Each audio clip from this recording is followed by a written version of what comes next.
Hello cravings! Magluluto tayo ngayon ng napakasarap na panghimagas na hindi na kailangan ng oven at itlog.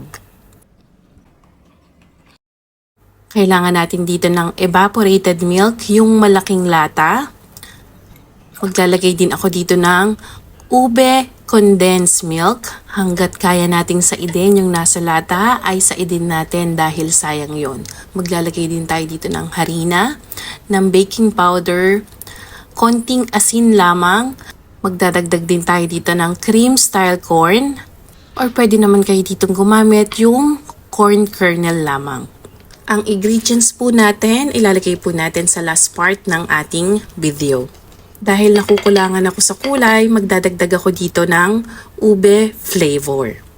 Para mas magandang tingnan at mas malasa ang ating panghimagas.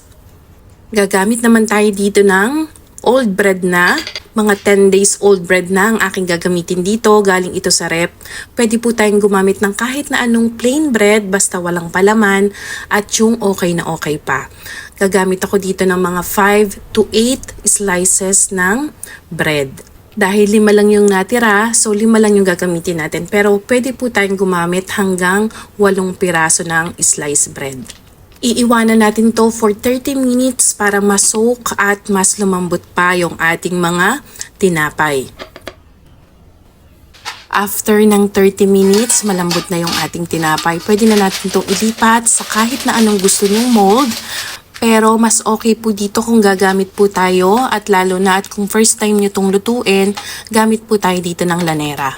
Ito pong ginamit ko ay medyo makapal. Kaya mas matagal natin itong lulutuin. Pero kung lanera lang ang gagamitin natin, mas mabilis po nating lulutuin. Cover lang natin ito ng foil. Higpitan po natin yung alam po natin na walang makakapasok kahit na ano. Kumukulo na yung ating tubig. Dito tayo mag-i-start ng pag-steam mga 1 oras at kalahati. Kung lanera naman ang gagamitin nyo dito, 1 oras lang ay pwedeng-pwede na. After ng 1 oras at kalahati, patayin na natin yung apoy. I-rest muna natin ng 10 minutes bago natin ito buksan. Huwag po kayong mag-alala na meron po talagang nakadikit sa ating mga foil dahil yan po ay umaalsa. Pero pag inopen nyo naman po yan ay umiimpis na. And don't worry po na meron pong mga dikit-dikit pa sa ating mga toothpick. Yan po ay palalamikin pa natin sa loob ng ref for 8 hours. Ito na yung after ng 8 oras sa ating ref. Maglalagay naman tayo dito ng maraming cheese. Cheddar cheese po ang gamit natin. At ready to serve na ang ating napakasarap na panghimagas. Tawagin na lang po natin itong no-bake ube pudding. Ang texture po nito ay parang cheesecake or kaya naman ay maha blanca. Sana ay masubukan nyo din, cravings!